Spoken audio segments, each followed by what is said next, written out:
no livro de Tiago, capítulo de número 5. Essa leitura é apenas um texto base. Essa palavra é mais uma palavra temática, não é uma palavra expositiva. Glória a Jesus. 3 inimigos internos do crente que podem ser vencidos pelo poder da palavra. Glória a Deus. Tiago capítulo 5, verso 17. Com a ajuda do Espírito Santo, quero terminar essa mensagem em 30 minutos. Então põe atenção para você não perder nada. Tá bom? Glória a Deus.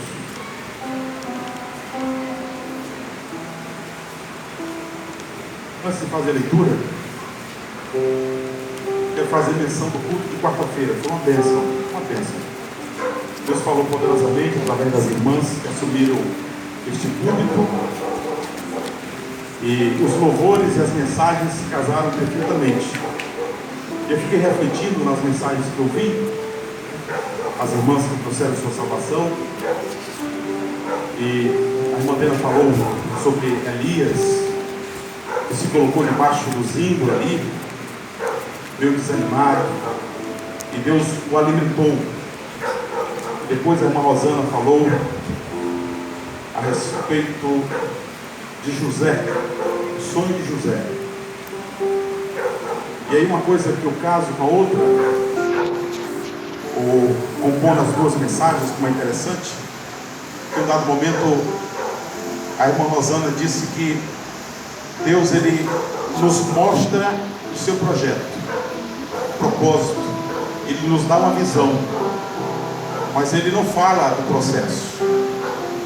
Então muitas vezes nós ingressamos na visão que Deus nos deu, mas entramos dentro de um processo que Deus não nos falou que nós passaríamos, mas que o propósito, a visão de Deus coloca uma esperança no nosso coração, e essa esperança faz com que nós superemos o processo ou os obstáculos que advêm desta caminhada. O que é que tem, Elias, a ver com isso? Porque, meus amados irmãos, eu tenho certeza que cada um de vocês tem uma visão dada por Deus, tem uma promessa dada por Deus, tem um propósito dado por Deus. E talvez algum entre vocês estejam chegando num tempo de desânimo, talvez pensando que esse propósito não vai se cumprir. Mas esse propósito deve alimentar a esperança no teu coração. Elias estava debaixo de um zimbro, desanimado. Mas aquele que tem a esperança do propósito, ele tira a força da fraqueza. Quantos de nós pensamos que chegamos ao fim da caminhada e pensamos, Deus não vai realizar o propósito, o projeto, a sua promessa. E aí, esse propósito, esta promessa alimenta a nossa esperança, e ainda sem força nós tiramos fraqueza ou força da fraqueza e continuamos andando, damos mais um passo.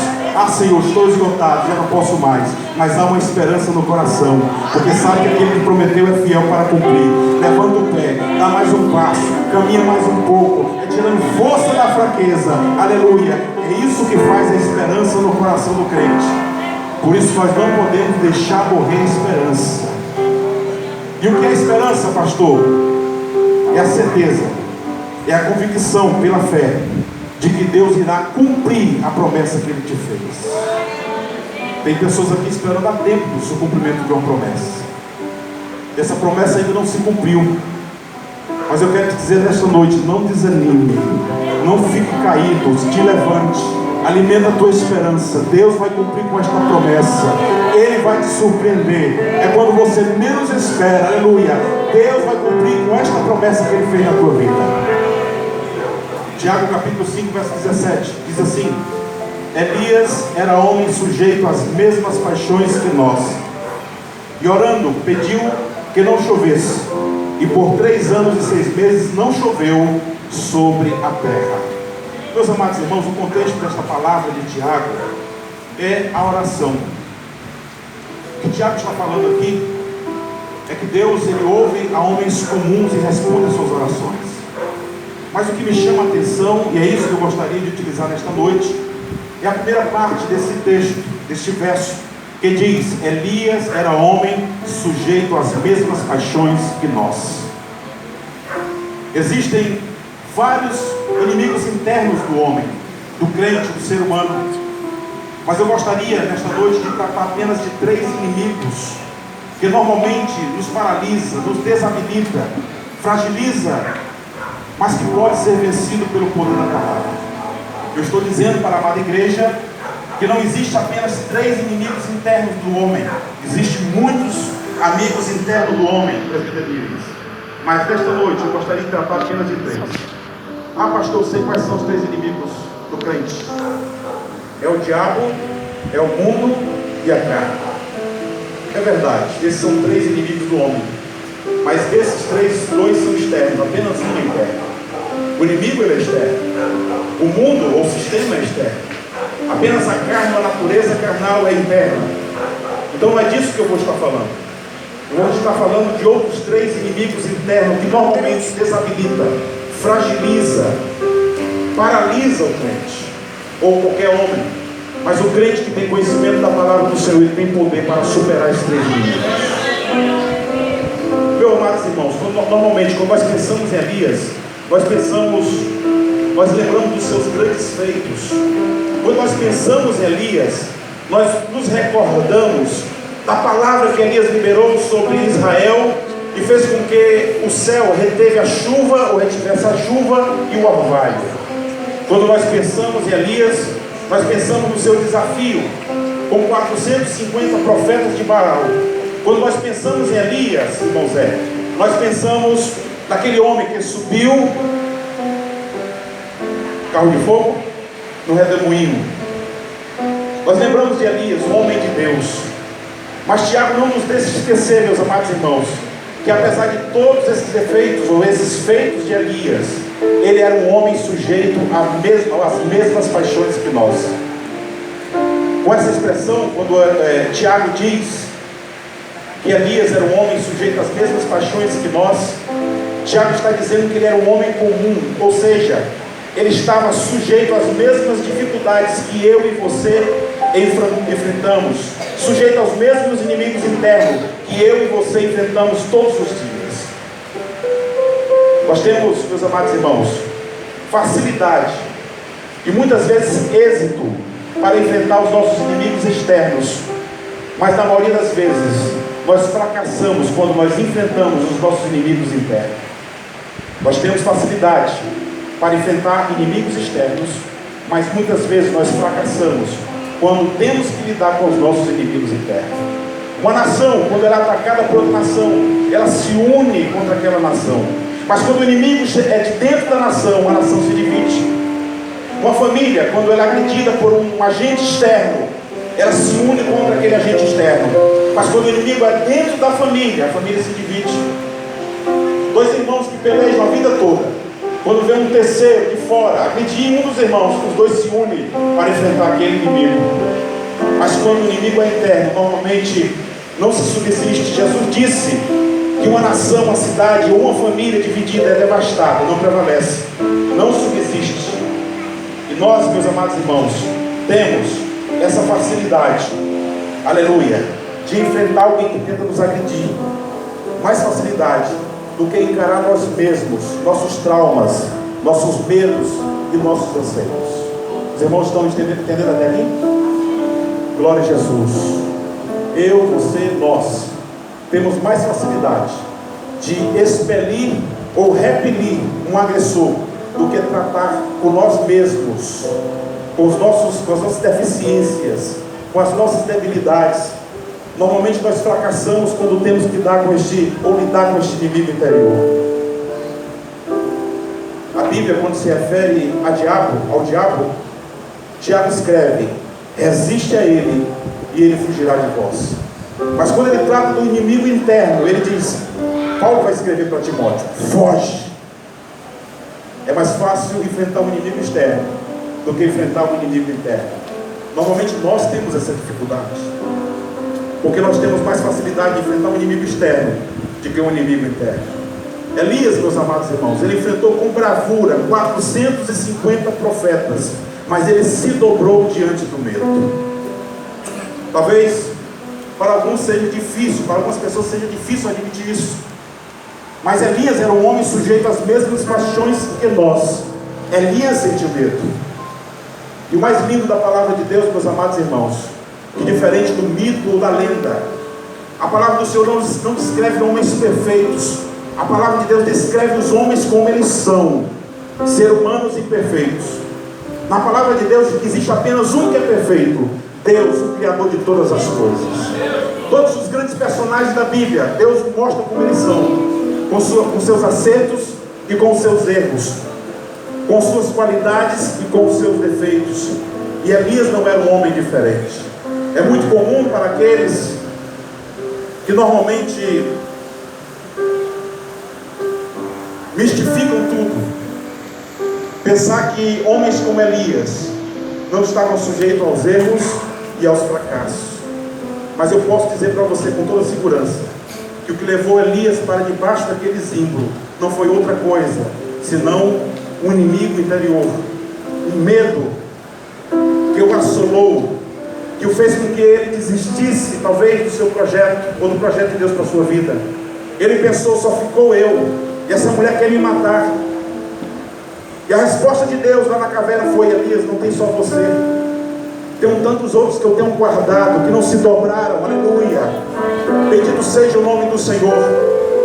Elias estava com seu coração tomado pelo medo. E o primeiro inimigo que eu gostaria de tratar com a igreja nesta noite, o inimigo interior do crente, é o medo. O medo, meus amados irmãos, é um dos inimigos internos do ser humano mais voraz, porque o medo paralisa, ele intimida e faz as pessoas perder oportunidades. Saul teve medo diante do exército dos filisteus e do gigante Golias. Davi teve medo quando o exército de Saul cercava. Abraão tinha medo de partir desta vida sem deixar um descendente. É normal nós sentirmos medo. O medo, ele é um dispositivo de segurança. O medo, meus amados irmãos, ele existe para que o homem seja mais prudente, para que a mulher seja mais prudente. Se nós não tivéssemos medo, nós arriscaríamos mais a nossa vida. Mas o medo, ele existe como uma forma de proteger, de dar segurança. É normal sentir medo. O que não é normal, meus amados irmãos, é deixar, se permitir ser dominado pelo medo. E quando o medo nos domina, ou quer nos dominar, ele deixa de ser um aliado e passa a ser um inimigo do homem. Mas o que causa medo? Quais são as possíveis causas do medo no nosso coração, do medo excessivo? O que é que provoca o medo no nosso coração? O diabo muitas vezes tem usado os nossos medos, os nossos traumas, os nossos receios, para nos paralisar.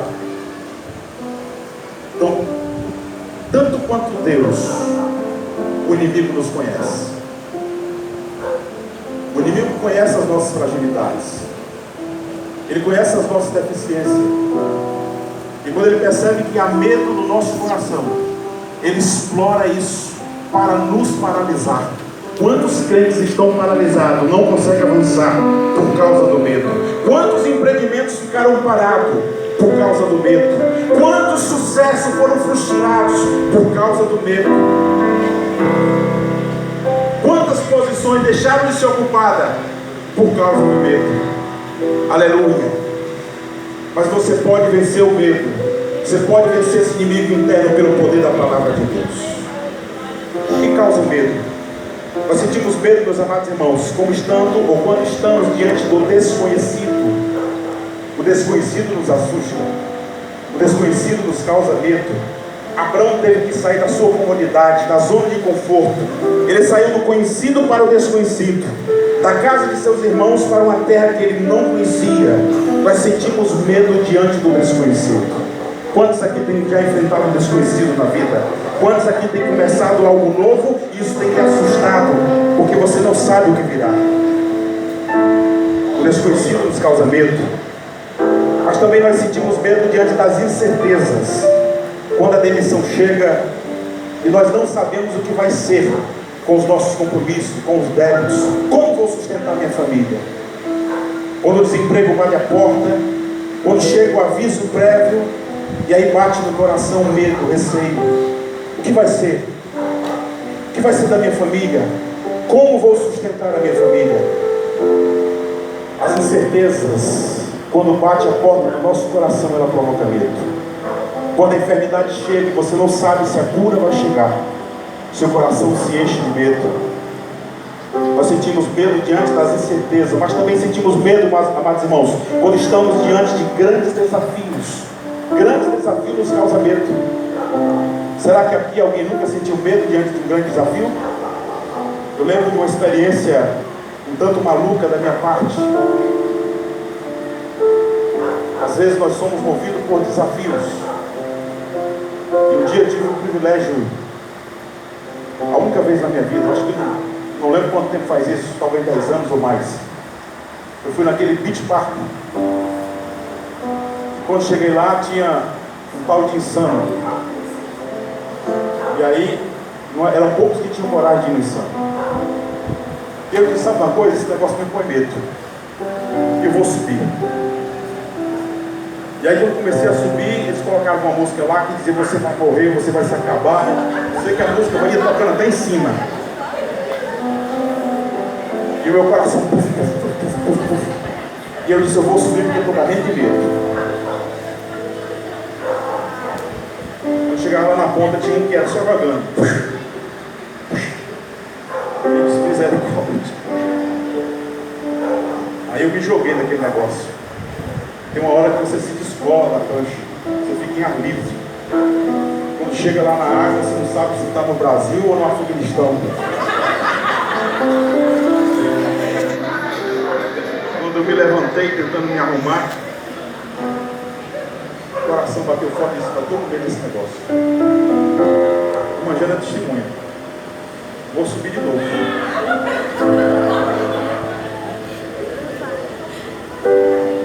Aí lá vai subindo e o rock tocando. Aí você vai morrer, você ia ser o último dia da sua vida. E o coração. Eu morri de medo, vou descer nesse negócio. Aí desci. Quando cheguei lá embaixo, a coisa se mistura lá na água. Quando eu me levantei, irmão Gerardo Júnior, uma dor de cabeça terrível, a pressão alta, né? E eu disse assim, rapaz, ainda vou morrer de medo desse negócio, vou subir de novo. 3 vezes naquela, desculpa a expressão, naquela desgraça. Os desafios nos põem medo. Não é fácil, meus amados irmãos. Quando as coisas fogem da nossa dimensão, nós sentimos medo. O medo nos paralisa e nos impede de seguir adiante. Mas que nesta noite, o medo que tem te paralisado até este momento, aleluia, pelo Espírito Santo, se torne um grande desafio para que você siga adiante, para que você vença, para que você supere, aleluia, para que você cresça. Josué estava diante de um grande desafio. Qual era o desafio de Josué? Substituir um grande estatista, Moisés. Talvez Josué nunca pensou nisso. Tudo que Josué queria era ser o menino de recado de Moisés. Todo o tempo esteve ao lado de Moisés. Mas Deus tinha um propósito para Josué. Deus queria que Josué observasse Moisés, que aprendesse com Moisés. E quando chegou o tempo de levantar Josué, Deus disse, é você que vai introduzir este povo nesta terra. Eu acredito que neste momento as pernas de Josué tremiam. O coração dele batia forte. E eu imagino que ele sentiu o desejo, estou especulando, de correr no meio do deserto, fugindo da responsabilidade. Mas pastor, por que o senhor diz isso? Várias vezes Deus mandou ele se esforçar e ser valente. Josué, seja homem, se esforce, seja valente, porque eu sou contigo, eu sou contigo, eu sou contigo. Tu vai introduzir este povo nesta terra. O que ele estava esperando Josué do outro lado, meus irmãos? Cidades fortificadas, gigantes. Era um grande desafio. É normal, nós sentimos medo diante de grandes desafios. Mas a palavra de Deus para Josué, também para você nesta noite, Deuteronômio capítulo 31, verso 6: esforçai-vos e animai-vos, não temais, nem vos espanteis diante dele, porque o Senhor teu Deus é o que vai contigo, não te deixará, não te desamparará, o Senhor é contigo. Agora, as portas de Jericó. Josué estava se preparando para entrar, e outra vez Deus chega para Josué, no seu livro, capítulo 1, verso 9: não te mandei eu? Esforça-te, tem bom ânimo, não temas, não te espantes, porque o Senhor teu Deus é contigo por onde quer que andares. Nós sentimos medo diante dos grandes desafios, meus amados.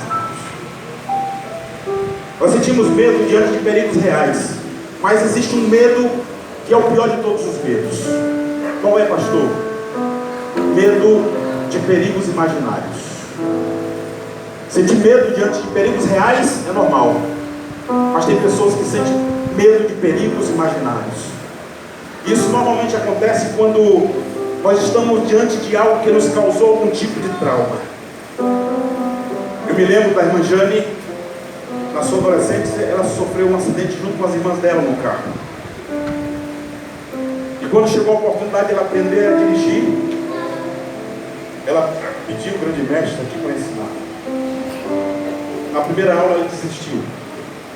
Nem todo mundo tem paciência para ensinar. Mas o maior problema da irmã Jane foi porque sempre que ela entrava no carro e pegava na direção, vinha o medo. E o mais interessante, meus amados irmãos, e eu tenho certeza disso, que ela não se lembrava mais daquele evento, mas que ficou marcado no seu inconsciente. E sempre que ela pegava no volante, vinha o medo, o pavor. Então ela teve que enfrentar o medo de um perigo irreal. Os medos irreais são um dos maiores inimigos do ser humano no século atual. É isso que tem gerado ansiedade em muitos corações. Eu me recordo de uma situação que eu vivi também muito traumática. Nós estávamos numa cruzada e o indivíduo que estava na direção do trabalho, querendo tirar uma brincadeira comigo, ele me chama para pregar. Ele sabia que eu não tinha condição, não estava preparado. Então ele: vamos ouvir uma grande mensagem pelo irmão Deusilian. Isso eu era adolescente, tinha 13 anos de idade. Naquele momento eu fiquei sem saber o que fazer. E aí ficaram todo mundo rindo lá em cima do palco. Eu subi, peguei o microfone e congelei. E nisso, toda a cidade rindo, todo o bairro rindo. Isso me causou um trauma tão profundo, meus amados irmãos, que com o passar do tempo, eu passei a ter dificuldade de falar em público e falar com pessoas. O tempo havia passado, eu já não me recordava deste evento, eu não me lembrava dele, mas estava marcado no meu inconsciente. Eu me recordo de uma certa vez que eu me juntei com 3 pessoas para conversar, 3 pessoas. Cada um estava emitindo uma opinião. Quando eu fui falar, que eu observei que aquelas 3 pessoas estavam olhando para mim, a minha pressão caiu, eu suei frio, eu me tremi, e eu quase desmaiei naquele momento. E eu saí daquele lugar apavorado e disse: Deus, o que é isso? Era medo, causado por um trauma que estava registrado no meu inconsciente. Eu não me recordava mais desse evento. O medo, meus amados irmãos, ele desabilita, ele faz com que nós percamos oportunidades. Eu perdi um grande empréstimo no banco para a nossa empresa, tão somente porque eu não tive coragem de ir para uma entrevista com o gerente. Veja a que nível chegou este inimigo da minha alma, a ponto de me fazer perder oportunidades que se abriam diante de mim. O medo causa essas coisas, ele nos desabilita. Deus seja louvado para sempre. Ele paralisa, intimida e faz nos perder grandes oportunidades. Mas a grande questão é como fazer para vencer este inimigo. Se você está enfrentando este inimigo da tua alma, se você tem um medo fora do comum, eu quero te dizer nesta noite que você pode vencer pelo poder da palavra. E a primeira coisa que você deve fazer, pela orientação da palavra de Deus, você deve aprender a confiar em alguém que é maior do que os teus medos. Primeiro passo: confie em alguém que é maior do que os teus medos. O autor de 1 Samuel, meus amados irmãos, nos relata a história da perseguição de Saul contra Davi. E agora no capítulo 22 de 1 Samuel, o autor vai nos relatar, vai nos dizer que Davi está escondido na caverna de Adulão, juntamente com outros 400 marginalizados. A perseguição contra Davi era tão terrível que estava atingindo agora os seus pais. E Davi se obriga agora a refugiar os seus pais em uma nação vizinha, em uma nação inimiga, no meio dos amonitas. Davi está conduzindo os seus pais para guardá-los. Em um outro episódio, Davi se esconde em uma caverna. Saul seleciona 3.000 dos seus melhores soldados e sai em perseguição a Davi. E nos diz a palavra do Senhor que Davi e seu exército está acuado dentro de uma caverna. Saul entra naquela caverna sem saber que seus soldados estão ali. Então, diante de tanta humilhação, perseguição, tanta luta, tanta dificuldade, Davi sente medo. E ao sentir medo, Davi compõe uma oração. Salmo 142. Abra a sua Bíblia. Você vai ver que Davi sente medo, mas Davi fez a primeira recomendação bíblica para a sua vida nesta noite. Davi aprendeu a confiar em alguém que é maior do que ele, que é maior do que os seus medos. Salmo 142.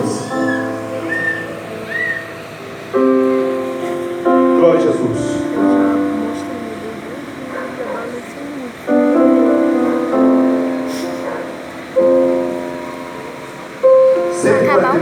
Leia o título que tem em cima. A oração no meio da grande perseguição, ou no meio do grande perigo.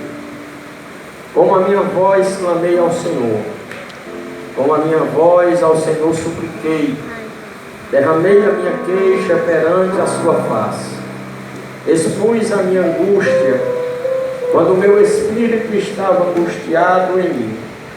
Então conhecestes a minha vereda, no caminho em que eu andava. Ocultaram um laço, olhei para a minha direita e vi, mas não havia quem me acolhesse. Refúgio me faltou, ninguém cuidou da minha alma. A ti, Senhor, clamei. Eu disse, tu és o meu refúgio e a minha porção na terra dos viventes. Atende o meu clamor, porque eu estou muito abatido. Livra-me dos meus perseguidores, porque são mais fortes do que eu. Tira a minha alma da prisão, para que louve o teu nome. Os justos me rodearam, pois me fizeram bem. Glória a Deus.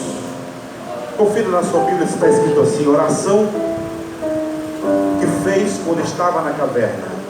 Está assim na sua Bíblia? Veja o que está escrito no capítulo 2: derramei a minha queixa perante a sua face, expule a minha angústia, quando o meu espírito estava angustiado. Davi estava angustiado. Nesses momentos, meus amados irmãos, é normal sentir medo. Por que não pensar em Davi como um grande guerreiro que também sente medo? Mas havia uma diferença. Davi confiava em alguém, ou naquele que era maior do que os seus medos. Nos teus momentos de medo, você pode afirmar para a tua alma, você pode dizer o que está escrito no Salmo 121: eleva os meus olhos para os montes, de onde me vem o socorro? O meu socorro vem do Senhor, que fez os céus e a terra. Não deixará vacilar o teu pé. Aquele que te guarda não cochilará. Eis que não cochilará, nem dormirá aquele que guarda Israel. O Senhor é quem te guarda. O Senhor é a tua sombra, a tua direita. De dia o sol não te ferirá, nem a lua de noite. O Senhor te guardará de todo mal. Ele guardará a tua vida. O Senhor guardará a tua saída e a tua entrada, desde agora para sempre. Glória a Jesus. Escreve isso na tua alma. Enfrenta aquilo que te põe medo. Vença. Seja feliz. Davi sentiu medo, mas ele enfrentou o seu desafio mesmo com medo. E o segredo era que ele confiava em alguém que era maior do que os seus medos. Segunda recomendação bíblica para quem tem medo: veja as coisas sob outra perspectiva. As nossas reações às circunstâncias, meus amados irmãos, tem mais a ver como nós enxergamos a circunstância do que pelas circunstâncias propriamente ditas. A forma como nós encaramos as coisas é como nós vemos as coisas. Um gatinho pode ser um leão para quem tem fobia de gatinho. Um sapo pode ser um crocodilo para quem tem medo de sapo. Uma barata pode ser um dragão para quem tem medo de barata. A forma como nós encaramos o desafio mostra a atitude que nós temos diante dele. Talvez a razão do medo seja a forma como nós temos encarado a circunstância. Nós podemos encarar uma circunstância de baixo para cima, ou podemos encarar a circunstância de cima para baixo. Um homem de 2 metros para um homem de 1,60 m é um gigante. Mas se esse gigante, ou se esse homem de 1,60 m estiver sobre uma escada, esse homem de 2 metros não é mais do que um anão. Então tudo depende da perspectiva, como nós encaramos o problema. Quando Davi chegou no acampamento de Israel, há 40 dias, o gigante Golias pedia um homem para guerrear com ele. Todo o exército de Israel e o seu rei estavam amedrontados. Todos estavam assustados, estavam temendo muito, como diz a sua palavra, 1 Samuel capítulo 17, verso 11. Em outras palavras, todo o exército de Israel e o seu rei estavam se pelando de medo. Quando Davi se propõe a vencer o gigante, Saul olha para Davi e diz: não, meu filho, você não, porque você é uma criança. Ele é um homem experiente em batalha, experiente em guerra. Saul estava enxergando as coisas, meus amados irmãos, de baixo para cima. Mas quando Davi empreende luta contra o gigante compreendeu bem a visão de Davi, porque ele diz: por acaso sou eu um cachorro para que você venha com paus e pedras? E Davi poderia ter dito: é isso mesmo, esta é a minha visão, porque para mim tu não passa de um cachorro sarnento. Porque a visão de Davi, meus amados irmãos, era a visão da perspectiva divina. Ele via de cima para baixo. E quando ele declara a sua fé, ele diz: louvado seja o nome do Senhor. Eu venho a ti em nome do Senhor dos Exércitos, o Deus dos Exércitos de Israel. Ou seja, a minha confiança está depositada em alguém que é maior do que tu, que é maior do que a circunstância, que é maior do que o medo que está dentro de mim. Ou será que nós podemos pensar que Davi não sentiu medo? Glória a Jesus. Tinha medo, mas estava dominado, porque havia uma confiança naquele que era maior do que o seu medo. Sua perspectiva era outra. Ele estava vendo de cima para baixo. Eu te pergunto: como você tem encarado os problemas da vida? Com pessimismo? Fazendo ser maior do que são realmente? Ou você tem minimizado, sabendo que Deus tem cuidado de você? Glória a Jesus. Deus tem cuidado de você. Então a primeira coisa é aprenda a confiar naquele que é maior do que os teus medos. E segundo, veja a circunstância sobre outra perspectiva. Comece a enxergar de cima para baixo. Começa a enxergar sobre a perspectiva divina. E a terceira e última, meus amados irmãos, enfrenta os teus medos. A coragem de Davi